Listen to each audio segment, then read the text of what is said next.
हमारे इतिहास के पन्नों में कितने ही साम्राज्यों के उत्थान और पतन की घटनाएं तथा वीर गाथाएं अंकित हैं, जिनके साक्षी रहे हैं अतीत के दस्तावेज, ये दुर्ग, महल, समाधियां, छतरियां, अपने अवशेषों में अतीत को संजोए हुए।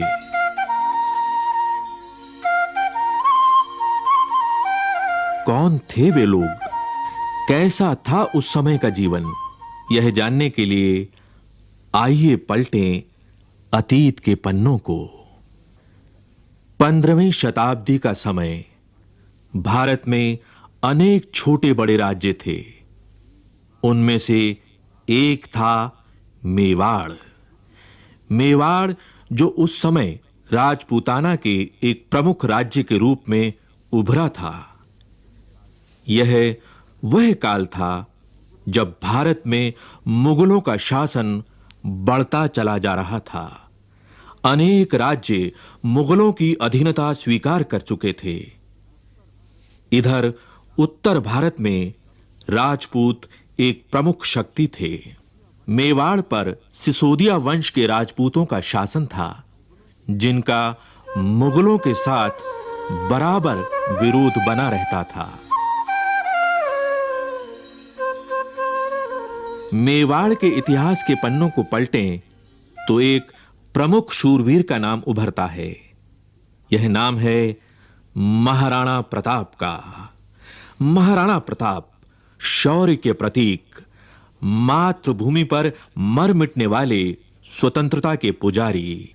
वीर प्रताप की शौर्य गाथाओं से अरावली की घाटी आज भी गूंज रही है।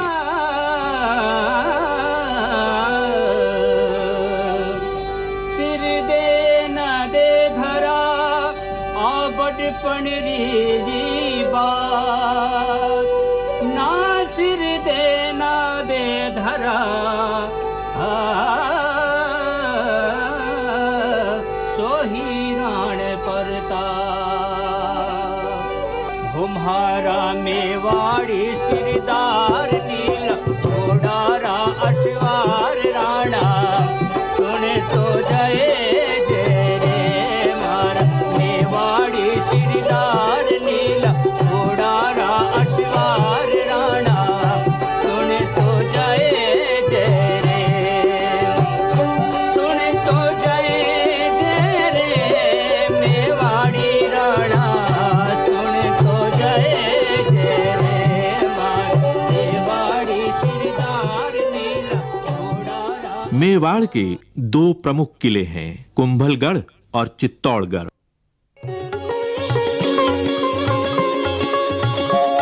15वीं और 16वीं शताब्दी में मेवाड़ के राणा कुंभा और राणा सांगा ने मेवाड़ की कीर्ति को शिखर तक पहुंचाया। उन्हीं के वंशज महाराणा प्रताप का जन्म 9 मई 1540 को कुंभलगढ़ के किले में हुआ।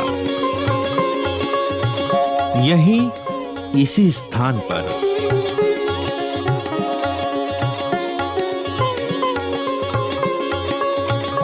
कुंभलगढ़ के तत्कालीन महाराणा उदय सिंह और महारानी जयवंती बाई का पुत्र प्रताप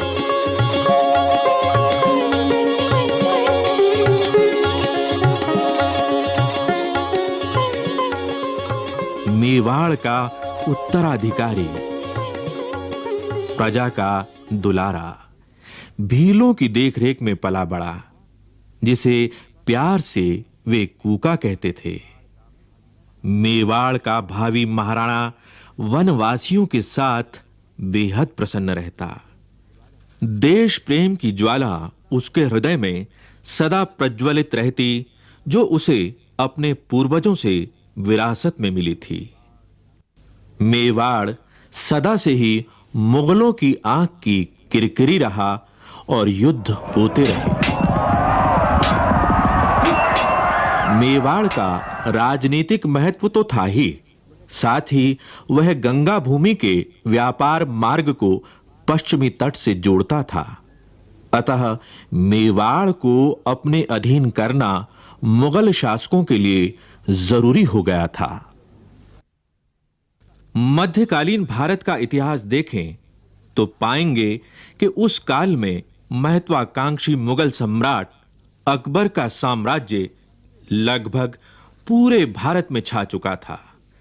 अनेक राजपूत सरदार, यहां तक कि राणा प्रताप के कुछ परिजन भी अकबर की अधीनता स्वीकार कर चुके थे और परिणाम स्वरूप उन्हें मिले थे ऊंचे ओहदे, ऊंची पदवियां और जागीरें। पर राणा प्रताप अकबर जैसे महापराक्रमी सम्राट के सामने नहीं झुके। कहा जाता है कि 28 फरवरी सन 1572 को होली के दिन प्रताप का गोगुंदा के किले में राज्याभिषेक हुआ।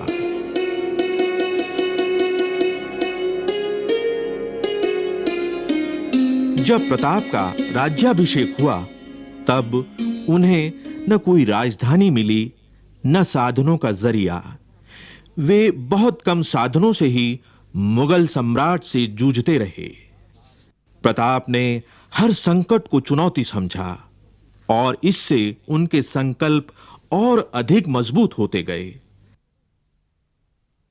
अकबर ने राणा प्रताप को यह समझाने के लिए कि वह उनकी अधीनता स्वीकार कर लें, अनेक दूत भेजे, पर राणा स्वाभिमानी थे, देशभक्त थे, वे नहीं माने।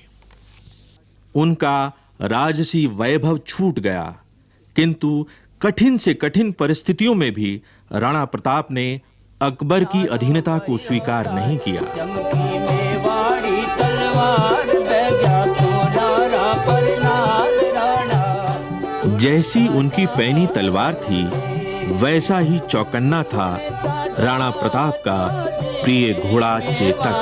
राणा सुनता जा जो जेमा, मेवाड़ी सिरदार नील घोड़ा रा असवार राणा सुनता जा जो जे। यदि मेवाड़ की भौगोलिक स्थिति को देखें तो पाएंगे कि इसका अधिकांश भाग पथरीला और पहाड़ी है। आसपास जंगल हैं और जनजातियों की बस्तियां हैं।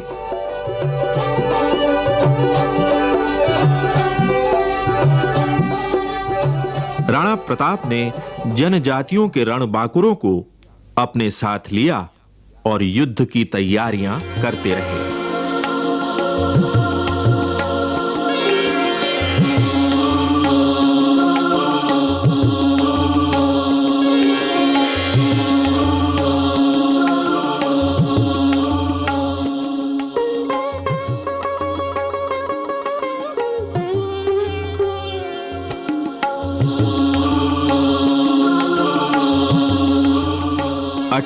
जून सन 1576 ईस्वी को अकबर की सेना और महाराणा प्रताप के बीच इतिहास प्रसिद्ध हल्दी घाटी का युद्ध हुआ। एक ओर राजा मानसिंह के नेतृत्व में अकबर की विशाल सेना थी। कहा जाता है इस सेना में 10,000 घुड़सवार थे और हजारों पैदल सिपाही थे। दूसरी ओर राणा प्रताप की सेना में केवल 3,000 घुड़सवार और मुट्ठी भर सैनिक थे, मगर ये सैनिक मातृभूमि पर मर मिटने वाले रणबांकुरे थे।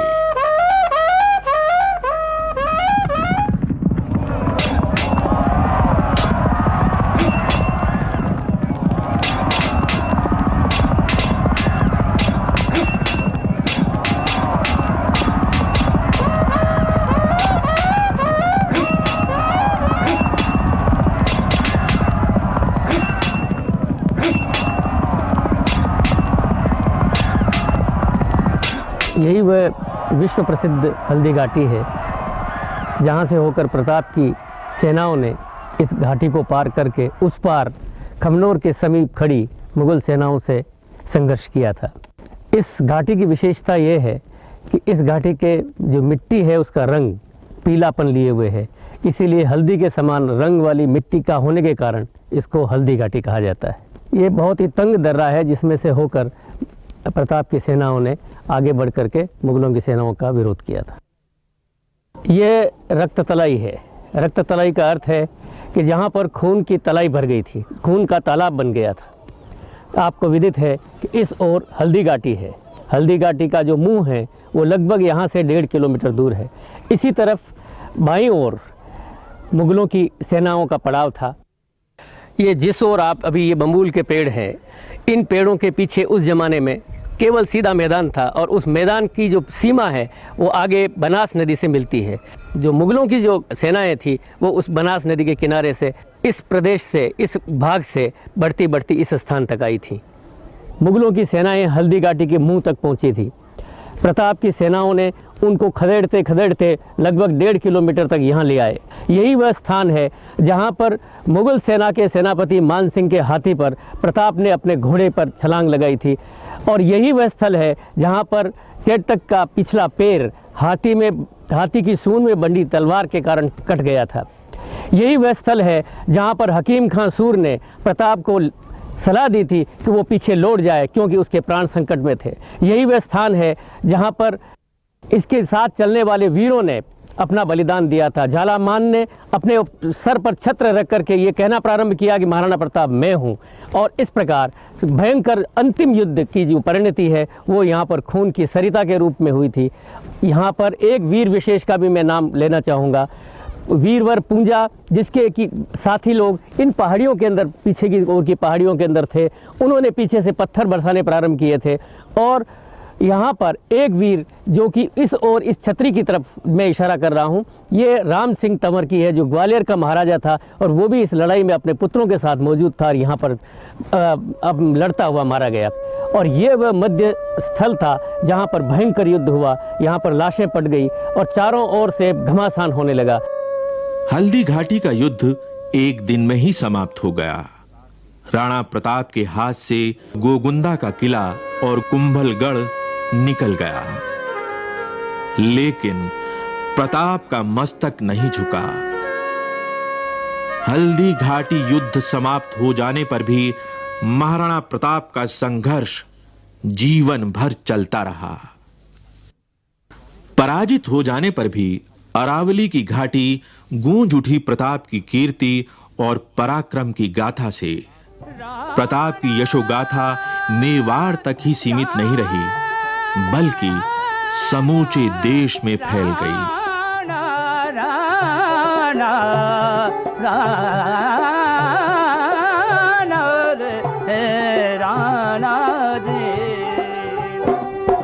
हल्दी घाटी रंगी खून सोनालो बहियो जाए, हल्दी घाटी रंगी खून नालो बहियो जाए। चमकी मेवाड़ी तलवार बहग्या खूनारा पर नाल राणा सुनता जा जो जे, सुनता जा जो जे मेवाड़ी राणा सुनता जा जो जे मेवाड़ी शिरदार नील घोड़ारा असवार राणा सुनता जा जो जे। राणा ने जंगल में शरण ली। हल्दी घाटी युद्ध के पश्चात राणा प्रताप के सामने समस्या थी कि राजधानी कहां ले जाएं। उदयपुर से 16 किलोमीटर दूर एक स्थान था चावंड। चावंड एक ऐसा स्थान था जहां पहुंचने के लिए लंबा पहाड़ी रास्ता पार करना पड़ता था। यहां पानी की भी सुविधा थी। यहीं उन्होंने अपनी नई राजधानी बनाई और शासन व्यवस्था मजबूत की। राणा प्रताप ने भामाशाह और भील सरदारों के साथ मिलकर धन और जनशक्ति संगठित की। राणा प्रताप ने छापा मार युद्ध जारी रखा। सन 1579 के बाद राणा पर मुगलों का दबाव कुछ कम हुआ, क्योंकि अकबर का ध्यान अब पूर्वी भारत के विद्रोह और उत्तर पश्चिमी सीमावर्ती गतिविधियों पर था। राणा ने अवसर का लाभ उठाकर चित्तौड़ और मांडलगढ़ को छोड़ अपने राज्य का एक प्रमुख हिस्सा वापस हासिल कर लिया और मेवाड़ फिर से स्वतंत्र हो गया। ऐसा माना जाता है कि मेवाड़ के सिंह राणा प्रताप शेर का शिकार करते हुए गहरी चोट खाकर घायल हो गए और 19 जनवरी सन 1597 को चावंड में ही महाराणा प्रताप ने अपना शरीर त्याग दिया।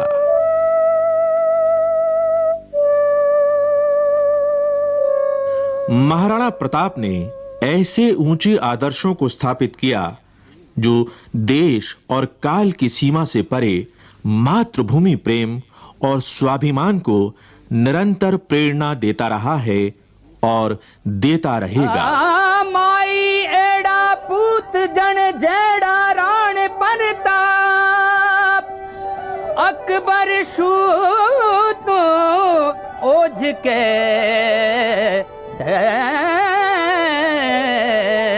जान शिराण सा